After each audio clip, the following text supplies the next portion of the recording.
안녕하세요, 영집입니다. 오늘 소개해드릴 헤드폰은 거대합니다. 거대하죠? 자, 헤드에서 만든 폰, 헤드폰입니다. 헤드폰이 아니고 헤드폰이에요.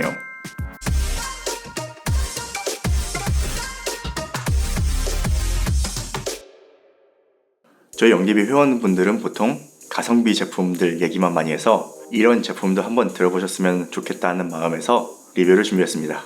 이 헤드폰이 출시한 지는 좀 되었는데 이번에 헤드폰이 연말 프로모션을 진행 중입니다.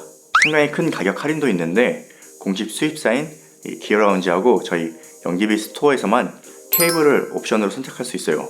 원래 기본 제공하는 케이블은 APC-1이라고 언밸런스 케이블이 들어있는데 선택으로 기본 케이블을 HPC2 케이블을 선택할 수 있게 만들었습니다.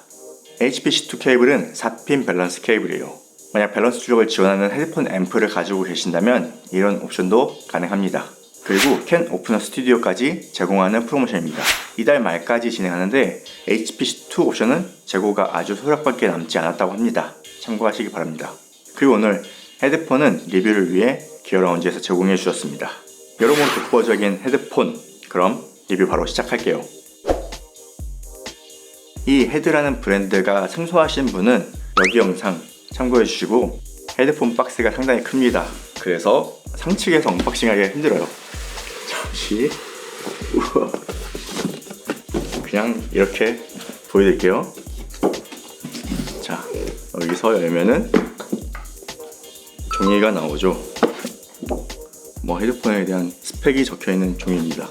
그리고 헤드폰이 이렇게 있고 여기 HPC 기본 케이블이 들어있는데 이거를 HPC2 이 밸런스드 케이블로 교체해주는 프로모션인 거죠. 일단 박스를 좀 치울게요. 그리고 메이드 인 저머니, 이 드라이버부터 헤드폰 조립까지 모두 독일에서 하는 헤드폰이에요. 자, 헤드폰을 볼게요. 헤드폰이 엄청나게 크죠. 다이나믹 드라이버 헤드폰보다 상당히 큰 사이즈예요. 여기 높이만 109mm, 그리고 가로가 87.7, 그리고 두께는 65mm입니다. 엄청나게 크죠. 그리고 이게 알루미늄인지 철인지 한데 내부도 그렇고 굉장히 두껍고 금속이 상당히 많아요. 그래서 무게가 730g입니다. 에어팟 맥스가 384g으로 욕먹었는데 거의 2배입니다. 그리고 여기를 보시면은 여기 요크가 헤드폰 끝에서 잡고 있죠. 양쪽 다 끝에서 잡고 있어요. 안쪽으로 튀어나온 부분이 굉장히 많습니다. 그래서 실제 착용을 하면은 이런 모습입니다. 이게 바깥쪽을 잡고 있어서 옆으로 많이 튀어나올 수밖에 없어요.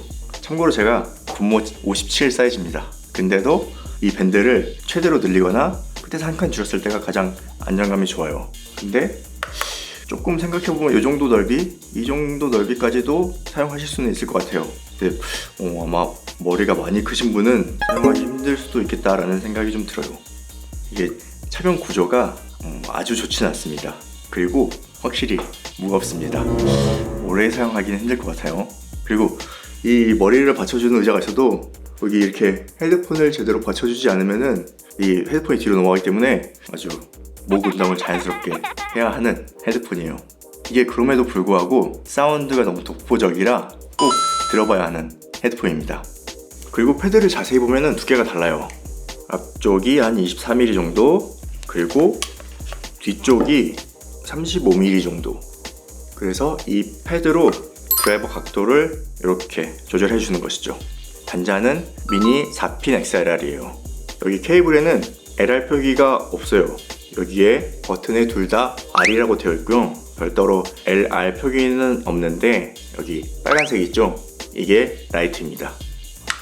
라이트 이렇게 착용을 해주시면 되고, 참고로 HPC1에는 이렇게 헤드 로고가 있는데 HPC2 단자는 그냥 메이드 인 저머니라는 마크만 있습니다. 4핀 밸런스 단자예요. 그리고 하우징 뒤쪽을 보면은 여기 드라이버가 바로 보이죠? 이 드라이버가 생긴 거는 약간 평판형 느낌이 나는데 이거는 다이나믹도 아니고 평판도 아니고 AMT입니다. 요즘 스피커 트위터에 있는 그 제품입니다. 보통 트위터로 사용하는 AMT 드라이버는 뒤를 마그넷으로 막는데 이 헤드폰 드라이버는 마그넷을 다르게 배치해놨어요. 그래서 평판형이랑 비슷하게 보이기도 하죠. AMT 드라이버를 탑재한 헤드폰의 사운드는 정말로 꼭 들어보시길 추천해드려요. 이거는 경험을 해본 사람과 경험해보지 못한 사람으로 나눌 수 있어요. 굉장히 독특합니다. 일단 저는 마이텍 리버티 앰프하고 매칭해서 들어봤어요. 언밸런스로도 들어보고 밸런스로도 들어봤는데 다이나믹에서 느껴보지 못한, 그리고 평판에서도 느껴보지 못한 사운드를 들려줍니다. 굉장히 독특해서 독보적인 사운드인데 이 사운드를 한마디로 정의하자면 빠르다 라고 얘기할 수 있어요. 일단 다이나믹하고 많이 다르지 않은데 미세하게 빠른 느낌, 그리고 모든 소리가 잘 분리되어 있어서 굉장히 세밀하게 소리를 보여주는 듯한 느낌이 납니다. 이 AMT 드라이버가 얘기하기로는 다이나믹보다 4배 빠르다고 하는데 정말로 들어보면은 그 빠르다는 느낌이 있어요. 그리고 피아노 곡 같은 거 들어보시면은 아실 수 있을 거예요. 타건감이 상당히 정확하고 빠르다는 느낌이 들어요. 그리고 공간감도 적당히 넓은 편인데 이 디자인 하면은 오디지 같은 형판형 제품이 생각이 나는 디자인이잖아요. 여기 패드가 굉장히 두껍고 안쪽 홀도 굉장히 깊숙하고요. 그리고 여기 뒤도 마찬가지로 완전히 오픈되어 있고, 이 오디지가 생각나는데 오디지는 또 공간감이 굉장히 독특한 게 패드 안쪽으로 딱 공간감이 이런 식으로 형성이 되거든요. 이렇게 양쪽으로 길쭉하게 형성이 되는데 이 헤드폰은 그런 느낌 없이 자연스럽게 넓은 공간감을 만들어줘서 좋고, 제가 공간감보다 좋아하는 건 정의감이잖아요. 5909가 밀폐형인데 정의감이 아주 좋아서 좋아하는 것처럼 플래그십 제품은 정의감이 좋아야 해요. 그게 진짜 해상력이라고 생각하거든요. 이 보컬의 이미지나 악기 간의 위치, 거리, 그런 것들이 얼마나 잘 느껴지는지가 중요한데 이 헤드폰도 정의감이 상당히 수준급입니다. 아주 디테일하게 느껴집니다. 소리는 정말 꼭 들어보셨으면 하는 독특한 사운드예요. 이게 소리가 빨라서 그런지 상당히 디테일하게 밴드의 악기 구성을 잘 보여주는 그런 사운드를 들려줍니다. 그리고 다이나믹과 평판형과는 좀 다른 느낌의 사운드예요. 그리고 오픈형이지만 극저음 소리를 상당히 잘 들려줍니다. 이 밸런스는 눈으로 보여드릴게요. 먼저 올리브 웰티 타겟이 적용된 그래프입니다. 극저음이 좀 빠지는 것처럼 보이지만 오픈형에서 이 정도는 많이 안 빠지는 거예요. 그리고 전체적으로 0dB 라인에 많이 붙어있긴 합니다. 이게 직접 들어봐도 밸런스가 상당히 좋다고 느끼실 거예요. 이번엔 로우 데이터를 보여드릴게요. 여기 회색 점선은 타겟이에요. 타겟 적용한 그래프가 왜 그렇게 나왔는지를 간단하게 볼 수 있죠. 이 타겟에 비해서는 극저음이 조금 빠지긴 하지만 로우 데이터 상으로 저음에서 극저음까지 플랫에 가까운 특성이에요. 제가 정말 신기하다고 느끼는 건 AMT 드라이버가 트위터용으로 많이 사용하는데 저음이 이렇게 잘 나오네요. 여기 하우징 뒤가 막혀있는 구조도 아니고 완전히 오픈되어 있어서 반사음도 아니고 거의 드라이버에서 이 저음을 재생한다고 보면 됩니다. 밸런스에서 극저음이 상당히 놀라워요. 놀랍게 잘 들립니다. 그렇지만 막 많이 튀진 않아요. 그리고 전체적으로도 소리가 튀는 곳이 없어가지고 밸런스가 상당히 좋다고 느껴질 거예요. 이 헤드폰의 디자인하고 착용감은 썩 좋다라고 할 수 있는 사람은 아마 없을 거예요. 하지만 소리를 들어보면 이래서 이렇게 만들었구나 하고 공감하게 될 거예요. 이건 감수할 수밖에 없고 그냥 집이나 작업실에서 고이 모셔놓고 사용하는 헤드폰인 거죠. 이번에 앞서 설명해드린 사운드를 어떻게 만드는지 기술적인 설명을 해드릴게요. AMT는 에어모션 트랜스포머라고 하는데 이게 정말 획기적인 발명품이라고 할 수 있어요. 보통 스피커는 이렇게 생겼죠? 콘 스피커 많이들 보셨을 거예요. 이런 스피커는 소리를 만들기 위해 어떻게 움직이죠? 보여드리자면은 이렇게 앞뒤로 움직입니다. 앞뒤로 빠르게 움직이면서 공기를 흔드는 거예요. 앞뒤로 움직이면서 흔드는 소리가 귀로 전달되면서 소리라고 인식을 하는 거예요. 그리고 보통 이렇게 생긴 스피커를 많이 보셨을 거예요. 이렇게 생긴 스피커를 콘 스피커라고 하는데 이 스피커는 중음이나 저음은 잘 재생하지만 고음은 재생을 잘 못합니다. 그래서 개발된 것이 돔 스피커예요. 보통 트위터라고 많이 부르죠. 앞으로 동그랗게 생겼죠. 이렇게 생기면 빠르게 움직이는 보이스 코일을 같이 빠르게 움직여서 고음이 잘 나오도록 만든 거예요. 이 돔 트위터도 결국은 운동하는 방향은 스피커하고 같아요. 그리고 이 고음을 더 잘 만들어 보겠다 하고 만든 것이 리본 트위터예요. 리본 스피커는 보통 이렇게 길게 생겼는데 구조는 이렇게 생겼습니다. 여기 가운데 진동판을 알루미늄으로 만들어서 보이스 코일 없이 직접 전기를 진동판에 흘려서 움직이게 만든 거예요. 그래서 가볍게 만들 수 있고 더 빨리 움직여서 고음이 잘 나오도록 만든 것이죠. 그리고 이 진동판을 리본이라고 부르는 거죠. 그런데 이 리본도 일반 스피커처럼 앞, 뒤로 움직이면서 소리를 만듭니다. 그리고 평판형도 스피커부터 만들었는데 리본은 양옆에 자석이 있다면 플래너 마그네틱은 얇은 필름에 도전체를 바르고 앞뒤로 자석을 배치한 방식이에요. 이 플래너 마그네틱도 결국 앞뒤로 움직이면서 소리를 만드는 방식이죠. 이런 방식과는 완전히 다른 것이 AMT예요. 이게 플래너 마그네틱 진동판이라고 예를 들어볼게요. 여기에 이게 얇은 필름인데 여기 도전체가 있어요. 이거를 이렇게 접어버려요. 원래 이렇게 완전히 각이지게 접지는 않고 동그란 모양을 만들어주는데 여기 도전체가 있는 필름이에요. 약간 리본 비슷한 모양도 나오죠. 그리고 자석을 이 뒤에 배치합니다. 물론 이 앞에는 자석을 받아줄 플레이트가 있어야 하고요. 이렇게 만든 AMT는 어떻게 움직일까요? 지금까지 다이나믹, 리본, 플래너 마그네틱 모두 진동판을 이렇게 앞뒤로 움직이면서 소리를 만들잖아요. 그런데 AMT는 아코디언처럼 위아래로 움직이면서 소리가 만들어져요. 이거 신기하죠? 거의 모든 방식의 스피커가 이렇게 앞뒤로 움직이는데 이 AMT만 이렇게 위아래로 움직이면서 여기 사이의 공기가 앞으로 나갔다가 들어왔다가 하게 소리를 만드는 거예요. 그래서 작은 공간이 움직이기 때문에 다이나믹보다 4배 빠르다라고 합니다. 이게 참 신기하죠? 혹시나 어떻게 이렇게 위아래로 움직일 수 있는지 그게 좀 이해가 잘 안 되시는 분도 있을 거예요. 그거를 좀 설명을 해드릴게요. 여기에 도전체를 발라서 이런 식으로 길을 만들어요. 이렇게 갔다가 이렇게 오는 길을 만들면은 전기는 흐르는 방향이 반대가 되죠. 그리고 자석은 뒤에서 앞으로 가는 방식이에요. 그러면 여기서 적용해 볼 수 있는 것이 프레밍의 왼손 법칙이 있어요. 이 왼손 법칙은 이 검지손가락이 자개, 그리고 중지가 전류고 여기가 힘이에요.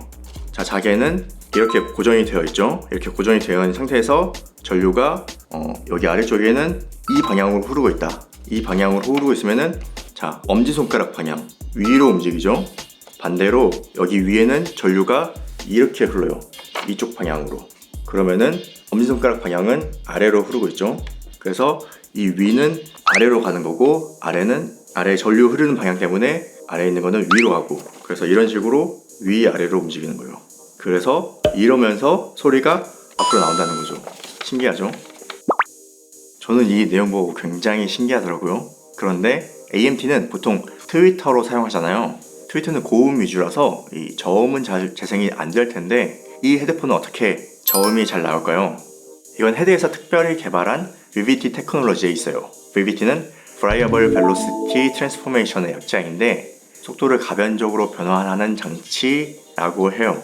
이렇게 들으면 복잡하죠? 뭔 소리인지 모르겠죠? 자, 헤드폰의 드라이버를 보면 전면 금속이 V 쉐입으로 되어 있어요. 그리고 내부를 자세히 보면 가운데는 낮고 바깥쪽은 높게 만들어져 있죠.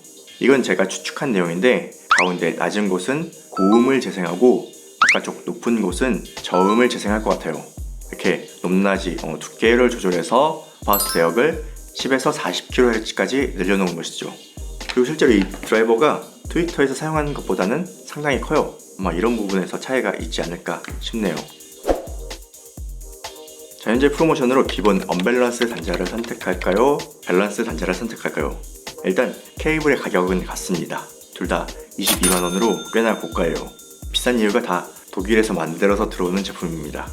제가 테스트하면서 가장 특이하게 생각한 건 의외로 앰프에서 들었을 때 볼륨 차이가 별로 없더라고요.